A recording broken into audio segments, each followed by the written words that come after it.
Good morning, or depending on when you're listening to this, good afternoon, good evening, or good night. My name is Ross, and I was always told I had a voice radio, so today I am bringing you another round from the Coventry League Challenge from down in the UK. This was played as a 30-minute best of one.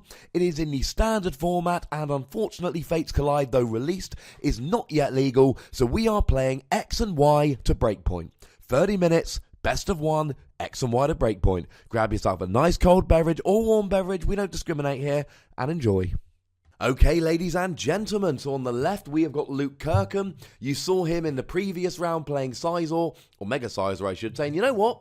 He hasn't even changed his seat.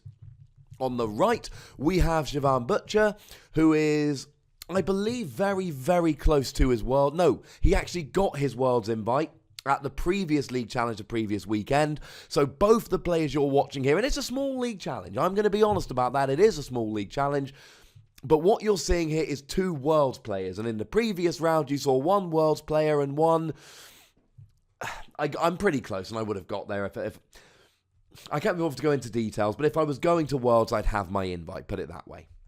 So we are going along here, and we got Luke on the left with Scizor, Siobhan on the right with Yveltal, and straight away on the Oblivion Wing Yveltal, that's the one from X and Y, although he's got a promo version there with fancy art. He gets a Dark Energy, he gets a Fighting Fury Belt, and then he uses an Ultra Ball, getting rid of an energy, and I think it was another Pokemon, it might have been an Yveltal, to grab a Shaman EX. Now again, two good dudes, two good friends, so Luke's not cutting Siobhan's deck. It's a league challenge.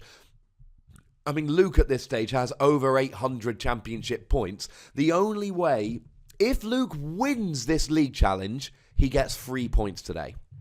He's already maxed out his 6 league challenges, but he's got room for one more first place finish, so he can, essentially, if he wins today, he gets rid of one of his second place league challenge finishes and puts it up to a first place, i.e. he can't replace a top 4 with a second. He's got 6 second or better in league challenges. So when I say he's a really good player, I mean he's a really good player. It's going to depend how Nationals goes, but Luke has got a very, very good shot at getting top 22 in Europe and getting a paid invitation to Worlds and a day 2 invite, so he doesn't have to fight through day 1. Now, we have seen Siobhan get rid of a double colourless energy there, which is not ideal. Now, he does play Puzzle of Time. He does play Puzzle of Time, which he can use to get DCE back. Now, Puzzle of Time is a card you want to play 2 at once, because it allows you to grab any 2 cards from your discard, like that DCE. Instead, he uses a single Puzzle of Time, which allows you to rearrange the top 3 cards of your deck, and just like 99.9% of the time, whenever anybody plays a single Puzzle of Time, you just keep them in the same order. If you missed it, the top card of his deck was a Sycamore, and clearly Siobhan does not have a supporter at this stage, so he wanted that Sycamore, and it's on top of his deck. So Luke plays a Trainer's Mail, which allows him to look at the top 4 cards of his deck and grab any trainer item card he finds. No, trainer card. Any trainer. He grabs a Spirit Link, and now he's got himself an Ultra Ball. And you would imagine here that it's got to be you'd imagine it's going to be a Hooper. Hooper, of course, allowing you to search for any free EX Pokemon. You would imagine that's what it's got to be. He can grab another Scizor, maybe a Mega Scizor ready for next turn, and definitely a Shaman to draw some cards. Now, he's having a bit of awkwardness with the Ultra Ball here. He's getting rid of a Hex Maniac. It's a supporter. He can reuse it with VS Seeker, the item card that allows you to grab supporters out of your discard. What he doesn't have, what he's trying to think of is, can I get rid of the Garbodor? Now, we talked about Garbodor in the previous round, and if you haven't seen the previous round with Luke against my Greninja, I would highly recommend that you watch it before this one, because I talked about Luke's deck a lot. And there is the Hooper.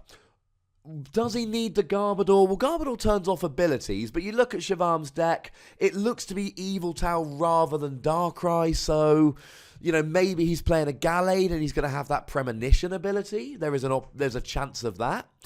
And maybe he wants to use more Shaman in the future, or use something like an AZ to pick up and reuse his Shaman. But to be perfectly honest, I don't think Garbodor's huge against Shavam's deck. It was against Greninja, it's not against Shivam. So Luke could afford to discard that Garbodor, I would imagine. So we see a Floatstone on the Hooper, we see a Spirit Link on the Scizor, and we see a Shaman. Allows him to draw until he's got 6 cards in hand, so he gets 4 cards. Like in the previous game, why did Luke not search for a Mega Scizor to guarantee he had the Scizor? Well, one reason is so he can draw more cards with Shaman. Another reason is he needs the energy. As we saw in the previous... Oh, he actually got the Mega off the Shaman anyway. He needs to get an energy so that he can get the turn 2 attack with Scizor. So it looks like he's playing an Ultra Ball and a Battle Compressor in one here, just saving a bit of time. Maybe if there was a table judge at a high-level tournament, he'd go, whoa, Luke, one at a time, this is confusing. As I've said, nice relaxed game between 2 good dudes. They play 2 at a time. I did this several times. In fact, I did it in the previous game. I think I played a Dive Ball and a Professor's Letter at the same time. Oh, it looks like he's actually gone for a Trubbish. I could be wrong about that, but it looks like he's gone for a Trubbish with the Ultra Ball, which kind of makes a mockery of what I just said about not needing Garbodor. Now, don't get me wrong, we're expecting most of these Yveltal decks play Gallades. We're expecting a Gallade at some point. And spoiler alert, I know that Shavam's playing Gallade. So we're expecting a Gallade at some point, and maybe he's going to use more Shaman. So it's doable, I suppose, but it's far from ideal. And it looks like we've actually got a Super Rod coming in here. And you might be thinking, well, hang on a second. Why was Luke getting rid of that Mega Scizor a minute ago? It's just to get cards out of his hand. It's so that he's got an easier time of it. It's to get that Mega Scizor out of his hand. What Luke needs here is the energy. If he gets 2 energy, then he can use the good attack on Mega Scizor next turn, and he's doing just fine. If he misses the energy drop this turn, he's in trouble. And would you believe it? Luke's got a VS Seeker, which means he can use any supporter from his discard. But of course, we saw him play a Battle Compressor, which allowed him to put any supporter in his discard, i.e. we knew that Luke could guarantee any supporter he liked that turn. Battle Compressor and VS Seeker, ladies and gentlemen, it's one heck of a combo, quite frankly. So there is that Sycamore, which we all knew Shivam was going to top deck. And of course, Luke did get the energy, so that is a very good thing indeed. That is a nice little bonus for Luke there. So we see another Oblivion Wing Yveltal here, and this seems to be something that Shivam is, shall we say, prioritising. It seems to be something he's quite liking here. Now, it's a decent card. Now, one of the things is, and there we see an Oblivion Wing, it does 30 damage... and attaches an energy from the discard. That should be 40.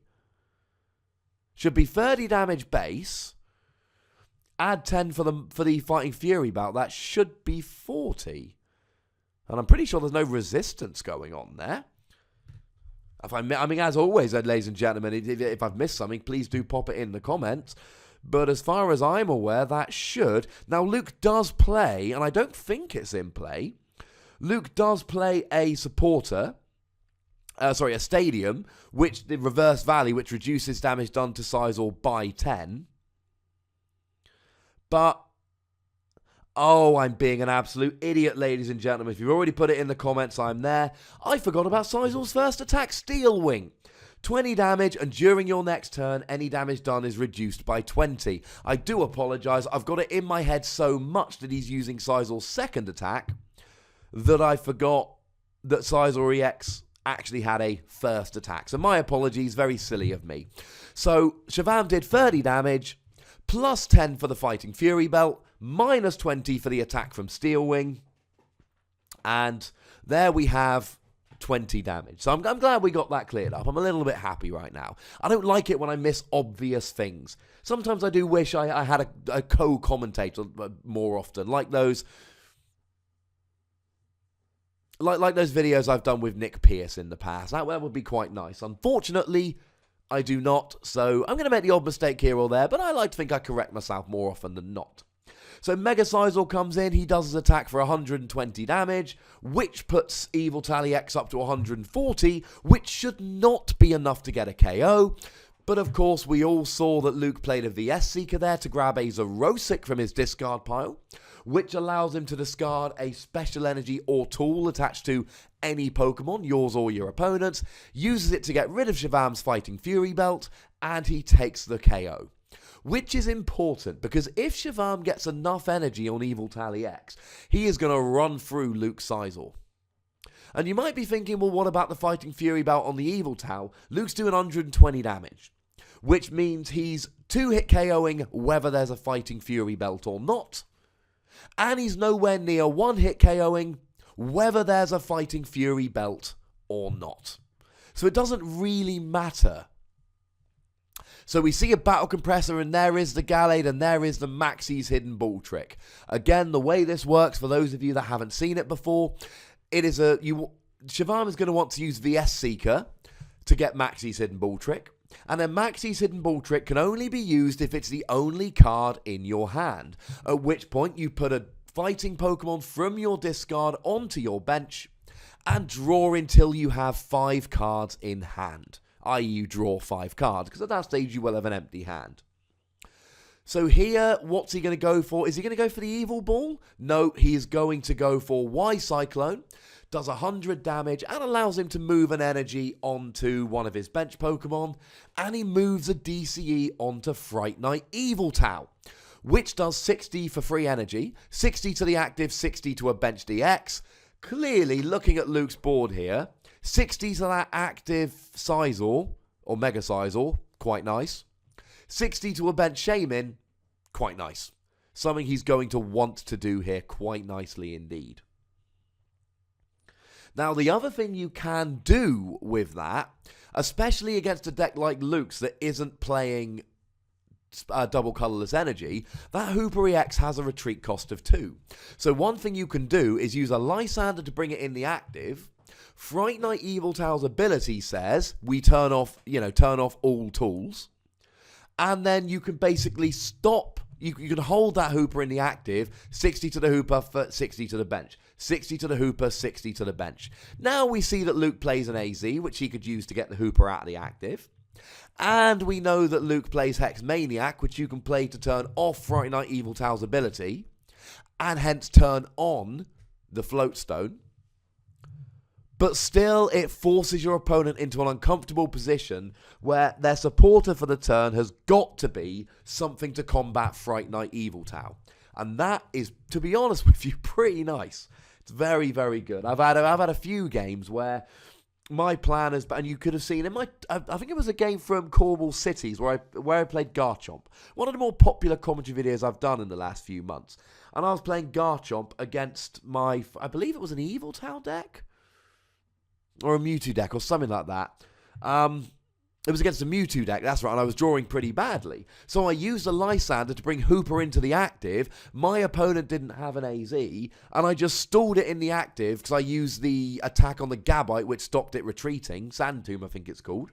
So I just kept the Hooper in the active for a few turns until I drew out of my dead hand. It was a good little thing. With Fright Knight Yveltal, it's something which can be quite good. So there's maths in play here. Yveltal EX's Evil Ball does 20 damage plus 20 for each energy attached to both active Pokemon. And we see a judge here. Both players shuffle their hand and draw 4 cards. Hand into deck.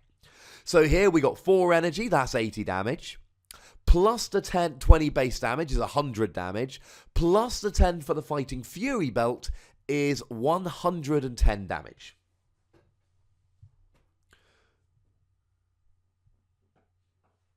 And as Luke's currently on 120, that is enough. Mega Scizor's got 220.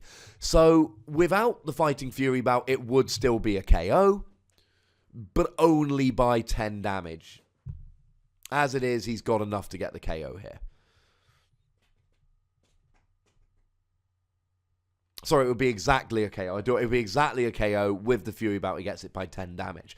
Now, some of you might already be thinking that earlier in the game I referred to Reverse Valley as a stadium which allows metal Pokemon to take 10 less damage from attacks. It should also be pointed out that the other side of that stadium, it's one of the stadia which affects both sides of the field differently. The other side of that stadium means that dark Pokemon do 10 more damage. So in this matchup, Reverse Valley would actually do nothing. You would do 10 more damage, you would reduce damage done by 10, you would be at a stalemate. Now, the question is, does Luke have... Well, he doesn't need it this time. So he doesn't have the Fury Bout and the Spirit Link and the Mega. But of course, he has just got a regular Scizor EX. And he's got the attack Gale Thrust for 2 Metal Energy. 50 damage, but if it was on the bench and became active this turn, do 60 more damage. Nice little attack, shall we say. Ain't perfect, pretty nice. So, it was enough to get the KO on the Yveltal anyway. But here comes the Fright Night Yveltal. Now, we don't seem to have a Gallade out yet. But it looks like... Oh, here we go. There's Zoro on the bench with a Floatstone. Now, if that's a VS Seeker in his hand, he's got the Gallade. And it is! So he uses Ultra Ball to clear his hand, grab a Zoroark. Sorry, I should have been talking about those Zoros earlier, shouldn't I? My apologies. And he then empties his hand out, and then he plays Maxie's Hidden Ball Trick. And then Gallade comes to the bench as if he were a basic Pokemon, and Chavam gets to draw 5 cards. And we see a Trainer's Mail for a Puzzle of Time. Does he have a second Puzzle of Time? If he does, he's going to be able to search his discard pile for any 2 cards, which he could get 1 card and the Puzzle of Time he's previously used. You can't get the same ones you've already used that turn, but the one he used turn 1 you can. And then that way, when he draws his 4th Puzzle of Time, he can then search for any 2 cards. It's just a way to essentially search for 3 cards rather than 2. So if you do find yourself having to use Puzzle of Time early, when you use 2 and 3, you can grab 1 back, so that when 4 comes out, you can use 1 and 4 to search for any 2 cards. It's a trick I used when I was playing my Regirock deck with Puzzle of Time. Now, those Zoroarks can attack, and they've got decent attacks, but for the time being, they're there for their ability. And what they do is they can rush into the active, and... essentially, they rush into the active, Floatstone then gives them free retreat, and it's like a perma-switch, essentially. It allows you to basically switch whenever you darn well feel like it. It's also got an attack that does 10 damage plus 30 more for each of your opponent's bench Pokemon for just a double colourless. So with Luke having 3 bench Pokemon here, Mind Jack would do 70 damage. It ain't perfect, but it's a nice little attack, especially on a non-EX. Now, Shavam's got 4 prizes left to take, but it's going to take him, at this stage, 2 turns. It's not going to take him long at all. Now, because he can just Fright Night 60 to the Scizor, 60 to Shaman, and then he can just Fright Night 60 to Scizor, whether he's active or on the bench, and that will be game. So you see, Shavam, they're getting rid of that DCE early game was not good. Firstly, DCE is really relied upon for Fright Night Yveltal, a Dark and a DCE. Secondly, you see Evil Bull, which of course does more damage for every energy attached, and a DCE counts as 2 energy. Thirdly, it allows you to do Gallade's attack for a double colourless energy. And fourthly, it allows you to do Zoroark's attack. So DCE, in a lot of decks, DCE is really needed. But in Shavam's deck, not only is it sorely needed, but it's very versatile. There's a lot of different things that can be done. Oh, hey, my shoe. Just got a little glimpse of my shoe there. In this round, I played against a Greninja deck. It was a Greninja mirror match. I drew nothing. My opponent drew something. And when you have a Greninja mirror match where both players draw, you basically both use... what's the attack called? The one that stops abilities. Stitch or something. I can't remember. Going over my head. Whereas if you get a Greninja mirror match where one player draws dead and the other doesn't, it is really, really quick. Hey-ho, these things happen. So I'm sitting here watching this game at this stage, and Luke's basically trying to figure out what can I do? He looks there and he's like, right, I've got my Scizor, I've got 60 damage on my Scizor. I haven't yet got my Mega. Now, he has got the Spirit Link, which is good, but does he have the Mega? He's going to need the Mega. Shadow Stitching, that's what it's called. Because as it stands at the moment, he's on the back foot. He is greatly on the back foot at this stage. Because he's got 60 damage on his Scizor. Scizor EX only has 170 HP, so that's 110 remaining. Mega Scizor puts it up to 220, that's 160 remaining, which I hope we can all agree that 220 is quite a bit more than 170.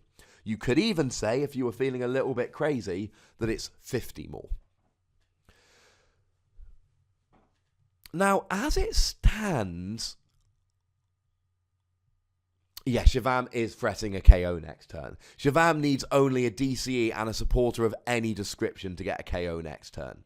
Because what he's going to do is he's going to use Gallade's attack, which for a DCE, if he's played a supporter that turn, does 130 damage. Scizor's got 110 HP left, and so what Shivam can do is he can... Oh, he can't actually stand in yet. Oh, that's interesting. Now, Scizor's attack, unfortunately, does 110 if you became active that turn. He only does 50 if you didn't. So he only does 50 damage there. So Shivam, he evolved the Zoroark with the muscle band attached. And I think that was a misplay, personally. I wouldn't have done that. I think the priority... Now, obviously, he's thinking, right, if I'm going to attack with Zoroark, I want the muscle band.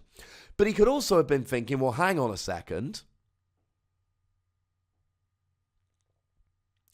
I need to retreat. He's only doing 90 damage here, which isn't enough. He had a DCE. Okay. Oh, what a play, ladies and gentlemen. 110 damage, there is the KO. And as I say on these videos, that was an awesome play from Shivam there. Like I say on these videos all the time, the players have access to more information than we do. I didn't even know Shivam played Giovanni's scheme. Yes, I'm watching the game at this stage, but I'm far more interested, and I remember that play actually, I was far more interested in trying to make silly jokes and trying to distract them and make them laugh. It's a league challenge, than I was actually trying to, not actually, to be fair, I was chatting to my good friend Luke Williams at this stage. I wasn't actually distracting them. I was being a good boy this game. I was distracting Luke. I was trying to amuse Luke. I think I did a pretty good job. I'd like to think I did. So the Zoroark there jumped in the active. I was thinking, right, why didn't he evolve the Zoroark with a float stone? Then he gets the permanent switch. He actually evolved the one with a muscle band, which acts as a good attacker, but doesn't allow you to have that perma switch I mentioned earlier. And the other thing is, it does more or less damage depending on your opponent's bench Pokemon. So your opponent can essentially hold you back by not benching Pokemon, but I make this point on a very regular basis. If your opponent is deliberately not benching Pokemon they like to bench to slow you down, that's a very good thing. That's usually pretty good for you. But I loved the play there. He was only actually doing 70 damage. With the Muscle Band, it went up to 90. Then he played Giovanni's scheme. And now that's an optional supporter. You can either add 20 damage to any attacks done, or to the active, or you can draw until you've got 5 cards in your hand, like an underpowered Shaman. Really good play there from Shivam, hitting exactly the numbers he needed. And you've got to feel a little bit for Luke here. He didn't see... Oh, and there we see a VS Seeker for a Zerosic to get rid of that DCE. He's trying to buy himself some time here. Trying to get another Mega Scizor set up. Unfortunately, Luke has not had a lot of luck here in terms of drawing into these Mega Scizors. He really hasn't. So because he didn't have the Mega, that left Shivam able to get the KO. And that's a bit of a problem, shall we say. I mean, to get the KO with the Gallade, he also would have needed, I believe, Muscle Band and Giovanni's scheme. But he didn't have the Muscle Band in hand. Because then he would have been able to do 130, 40, 50, 60, 70, yeah, which would have put him on 230. So here we see the double puzzle of time. Is he going to get the first puzzle of... Now, I say he's only used one. I could be misremembering. If he's only used one puzzle of time, I would highly recommend getting the other Puzzle of Time back, so that he's then able to double Puzzle of Time when he draws into number 4. That's exactly what he's doing, Shivam. I'm a little bit proud of you, sir. I think that's something I've watched other players not doing that. I think that's if you're playing Puzzle of Time, I think that's something which is almost imperative. Because it's basically, it's a long-term, short-term thing. In the short term, you get 1 fewer cards, but in the long term, you get 1 more card out of your discard. So I quite like that. Now, unfortunately, because... Shivam is pulling out all the stops here. He actually had the 4th Puzzle of Time in hand anyway. So now he just gets to play. So actually, in 1 turn, he gets any free cards he likes from the discard. Now, we had to go and get a Zoroark back so that he could do the perma switch. And you see, Luke, there's a little bit of a shake of the head. I feel sorry for the boy. He's not getting much help at all from his own deck. And he's sitting there watching Shivam get 2 double Puzzle of Times in a single turn. Although, to be fair, Shivam played it very well. I mean, I said I still believe he evolved the wrong Zoroark. Because again, he got the KO with that Zoroark that turn, but if he'd evolved the Zoroark with the Float Stone, then in that same turn, he could have used stand-in, free retreated to Gallade, put the DC on Gallade, and got the KO anyway. Assuming it... Oh yeah, and he had a Giovanni's in hand, so he definitely had a supporter. He could have just played that for the sake of it. So Shivam could have got the KO with Gallade the same turn, so... I disagree with his evolving Zoroark, the wrong one. I think he should have prioritized having that stand-in ability. Having said all of that, Shivam has played this beautifully. The Giovanni scheme and the... Has he got a muscle band here? Doesn't look like it, unfortunately. Although, actually, I need to double-check Hooper's HP there, make sure it's not 180. It is 170. So if he had a muscle band here, and I don't know if he's got any in the discard, if he's got a muscle band here, he actually gets the KO. Otherwise, that did he draw with the Giovanni scheme? He might have actually drawn with the Giovanni scheme. If he had a muscle band, he could win the game right here, because he'd be doing 170, and that would be the game. As it is, I don't think that he does, unfortunately. He could have done 20 more damage with Giovanni's scheme. Oh, and he's using Premonition here. Really good play, because what he's doing is essentially looking and going, okay, which cards am I going to draw with Giovanni's scheme? If I'm going to draw the right cards, I'll use it to draw. If not, I'll do more damage. He's using it to draw. He knows exactly what he's going to get. And a nice kind of combo there of Premonition and Giovanni's scheme. As I said, if he'd had a muscle band, he could have got the KO and get the win that turn. But I believe he had to attach the muscle band before he got the Gallade out. Now, the other thing is, you'll see Shivam... I said how Garbodor wasn't important. I didn't realise how reliant Shivam's deck was on both Gallade and Zoroark. And to be perfectly honest, oh my goodness, it's reliant on abilities. So actually, Garbodor would have been huge here. You'll see not only has Luke not been able to get his Mega Scizors going, he actually hasn't been able to get his Garbodor going either. He hasn't been able to get the requisite tools. And I think at this stage, had Luke got a Scizor last turn, then a Mega Scizor this turn so that he can use Mega Turbo, he could start, and I, to be honest, I think even then he would still have lost the game. He's got 3 prizes remaining, which I just think is too many. He could have tried to mount a comeback, but unfortunately, it's just not on the cards. I don't think there's any way Luke is going to win this game, which is unfortunate. I should, however, as always, give a huge shout out to Luke and to Shivam, and a big thank you for agreeing to be on stream. As always, anyone who agrees to be on stream is always a lovely person in my book.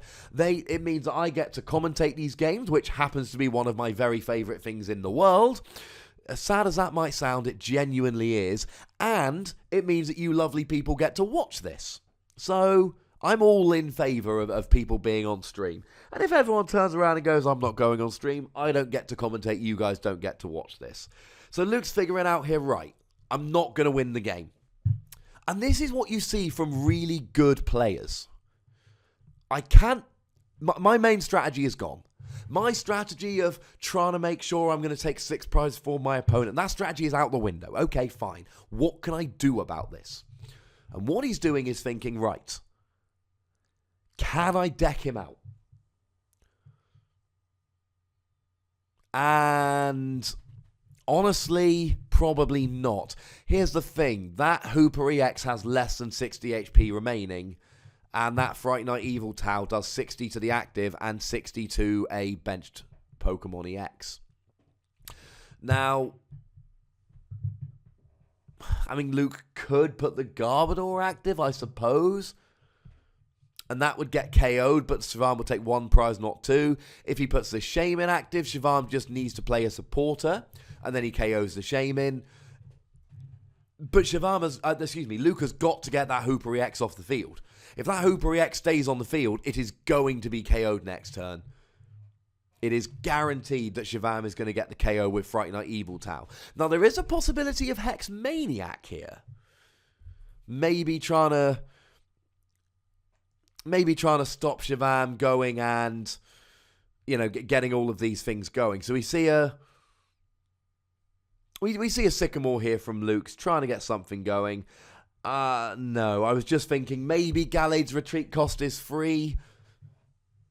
As in 1, 2, 3, but it's irrelevant. Gallade's got a retreat cost of 2, so Shivam can just retreat. He doesn't need to use Zoroark's stand-in ability to get him out the active.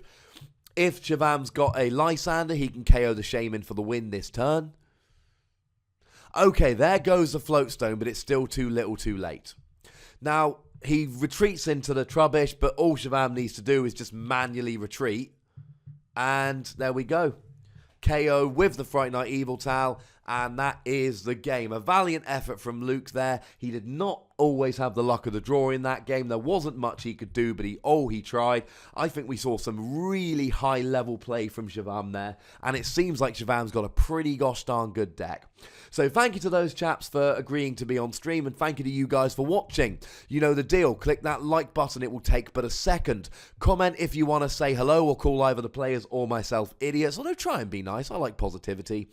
And of course, make sure you subscribe if you haven't done so, and get a friend to subscribe on your behalf if you have. The most important thing, as always, thank you very much for watching, and look after yourselves till next time. My name's Ross, and you've been watching PTCG Radio.